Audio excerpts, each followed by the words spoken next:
Hi friends, welcome back to Jaya సvantaillu అండి. ఈరోజు జిలేబీ చేస్తున్నానండి. కావాల్సిన పదార్థాలు చెప్తున్నానండి. మైదా కప్పు, పెరుగు ఒక 2-3 స్పూన్లు వేస్తామండి. బెల్లం ఒక కప్పు అండి, మైదాకి కప్పు బెల్లం అనమాట. యాలకి పొడి ఒక 1/2 స్పూను, చిటికెడు సాల్ట్, ఒక చిటికెడు కొద్దిగా వంట సోడా వేస్తామండి. ఇంత పిండి కలుపుకుంటున్నామండి.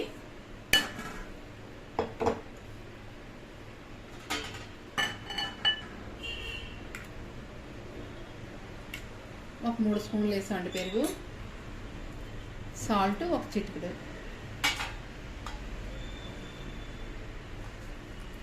వంట సోడా కొద్దిగా అండి.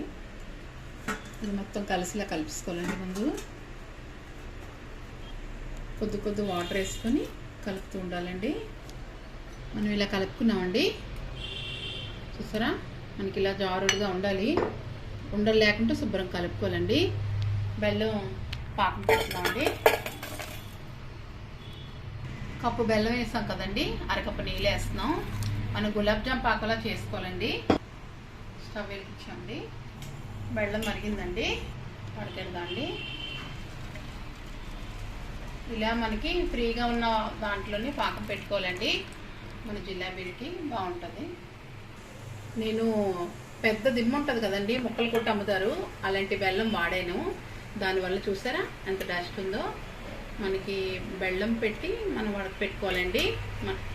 మనం ఎలాంటి బెల్లం తీసుకున్నామో మనకి మన వేళ్ళతో ఇలా అంటే అండి, కొద్దిగా స్టిక్కీగా ఉంటే సరిపోద్ది.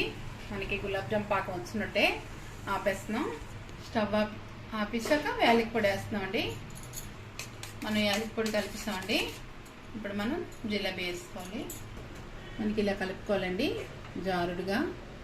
మనకి చూసారా దోశల పిండిలాగా ఉంది, ఇలాగే కలుపుకోవాలి. మనం పాల ప్యాకెట్ తీసుకున్నామండి. పాల ప్యాకెట్స్ని ఇలాగా ఇలా అనుకొని గ్లాస్లో పెట్టాలండి. గ్లాస్లో పెట్టి మనం పిండి వేసుకోవాలి.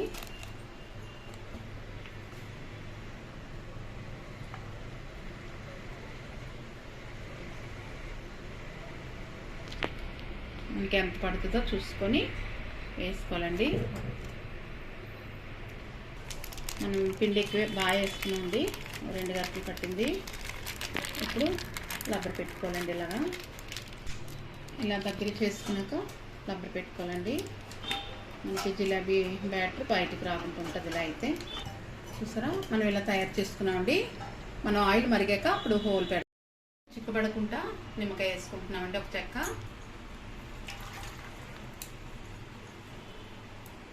ప్యాన్ పెట్టామండి, ఆయిల్ వేసి ఆయిల్ మరిగింది.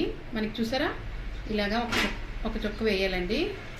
మనకి పైకి వచ్చింది చూసారా, అలా మరగాలి. ఆయిల్ వేస్తున్నాం అండి. చూసారా, మనకి సైజు ఎంత కావాలో అంత వేసుకోవచ్చండి.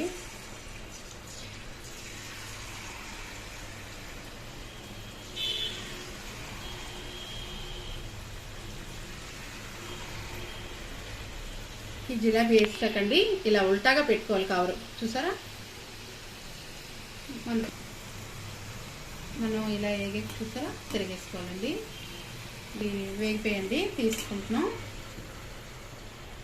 మన పాకం వేసుకున్నది చూసారా ఎంత పాకం ఉన్నాయో మనకి జిలేబీ. ఇలా మనం పాకంలో ముంచుకోవాలండి. మనకి జిలేబీ అయిపోయిందండి. చూసారా, మనకి ఇన్స్టెంట్ జిలేబీ అయిపోయిందండి. చూసారా ఎంత ఈజీగా మన ఇంట్లోనే చేసుకోవచ్చు. ఎలా ఉందో కామెంట్స్ పెట్టండి. నచ్చితే లైక్ చేయండి, షేర్ చేయండి, సబ్స్క్రైబ్ చేయండి. బాయ్ ఫ్రెండ్స్, నెక్స్ట్ వీడియో కలుద్దామండి.